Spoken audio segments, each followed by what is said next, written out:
எது நற்செய்தி என்று சொன்னால், கிறிஸ்து உன் பாவங்களுக்காக மரித்தார், அவரை விசுவாசிக்கும் பொழுது நீ மீட்கப்படுவாய், ரட்சிக்கப்படுவாய் என்கிறதை அவன் டீடைல்ஸா கேட்காம அவங்க முழுவதும் ரட்சிக்கப்படவே முடியாது.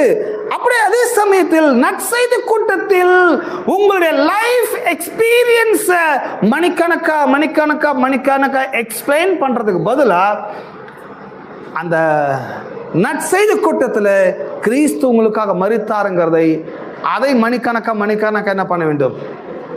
எக்ஸ்பிளைன் பண்ண வேண்டும். ஏன்னா அது ஒரு ரகசியம் அதில் இருக்குது, அது மிஸ்ட்ரி இருக்கிறது, அதுல ஒரு சக்தி இருக்கிறது. அதை சொல்லுவதில் நிறைய தகவல்கள் இருக்கிறது. வெறும் நம்மளை பற்றி அல்ல, கிறிஸ்து விசேஷம் கிறிஸ்துவை பற்றியதாக இருக்கிறது. கிறிஸ்துவை, இயேசு கிறிஸ்துவை சிலுவையில் அறையப்பட்ட அவரே என்று வேறொன்றையும் உங்களுக்குள்ளே அறிவியாதிருக்க தீர்மானம்